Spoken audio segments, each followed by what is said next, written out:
Hello, ladies and gentlemen, live here from Bitcoin Vegas 2025 at the Venetian Hotel. And I'm here with Ali. Ali is an entrepreneur, a Bitcoiner, and we had this great conversation before turning this on. Ali, you've been the Bitcoin for how long? Yeah, it's been a while. Been full time since 2016. Investing Bitcoin before that, though. And right now, your daytime job is a serial entrepreneur, or what is it exactly? Yeah, so I'm the managing partner of Blockchain Founders Fund. So we invested and helped venture build top tier startups. We now have 200 portfolio companies. So a lot of great companies all throughout the Web3 Bitcoin space, but also covering things like decentralized social media, covering supply chain using Bitcoin and crypto. And so also about a really better ways. Okay. And I heard you have a Steve, so Quad Canine, which is kind of being Shark Tank of Unfold. Yeah, so this week, Crypto Nights just launched on Amazon Prime Video. It's a phenomenal show to help bring the masses in to understand crypto, understand Bitcoin, understand its innovation, which is sometimes difficult to unpack. And Adrian Grenier is the host, so you might remember him from Entourage or Devil Wears Prada.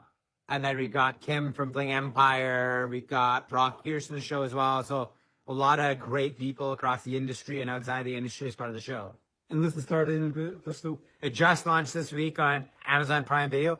I myself haven't finished the episodes because it just came out. Oh. So I'm still watching it for the first time, but it's definitely exciting. What's it called exactly? Crypto Nights. So CRYPTO and then Nights, KNIGHTS. Incredible. I'm definitely going to watch that. And for the masses, because Shark Tank doesn't have any crypto product, but they banned it, right? They really did.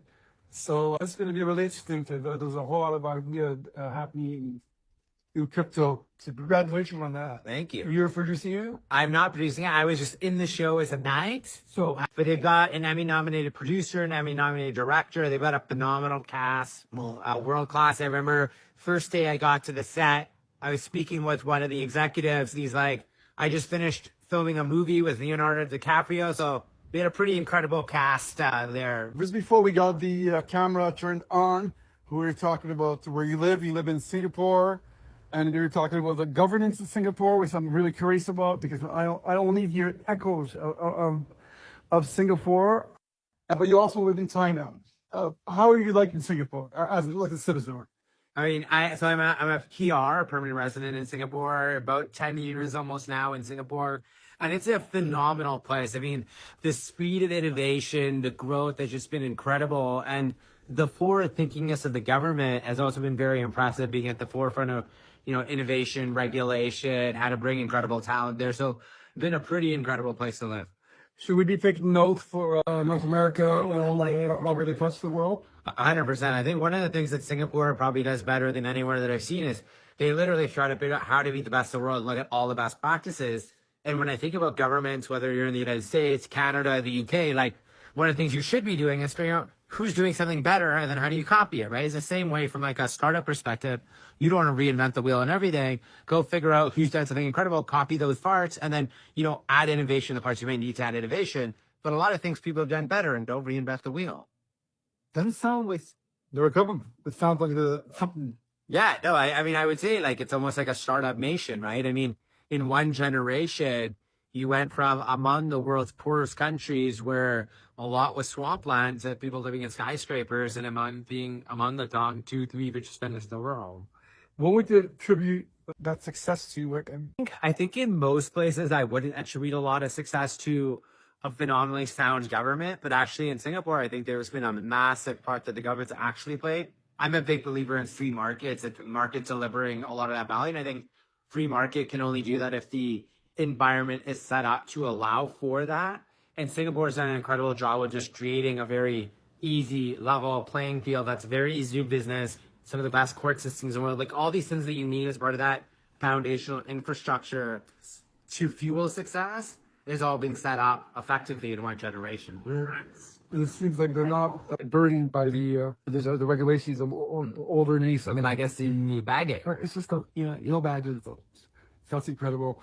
And you also said that you live in China, and like obviously China has had a lot of success in the past 50 years. whatever that is, how many years that was. But you still think the model in Singapore is better than China?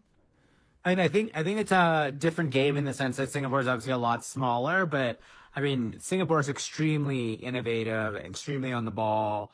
I think as you run bigger countries like the US, UK, China, I think you have a much bigger population, a lot more different concerns. China's done a good job taking 900 million people out of poverty in the span of several decades, which has been impressive.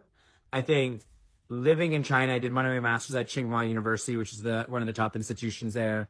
And one of the things that was so impressive in China was the work ethic across the entire population, right? So 996 is a very common term. Remember, talks about 996. It's in China, the normal work week is 9 a.m. to 9 p.m., 6 days a week. But that level of work ethic and that level of drive also creates an advantage. So you can start to understand how they're advancing so quickly relative to maybe other places in the world. We're just working hard, man. Right? How about Singapore? What's with ethic in Singapore? I mean, Singapore works hard. I don't know if it's necessarily every weekend people are tend to be in the office, but people work long hours in Singapore. It's like New York. Maybe the joke sometimes we say is it's similar to New York, which I also used to live in, except much cleaner and no homelessness. That seems like your experience. You're living around the world is like fascinating. Love to have a more of a chat on that, but I really appreciate you giving me a few moments here. I'm looking forward to watching that show, and good luck on the front and on the benches using that. So Ali, nice that. Is there a conference? They have on the see around. Is there?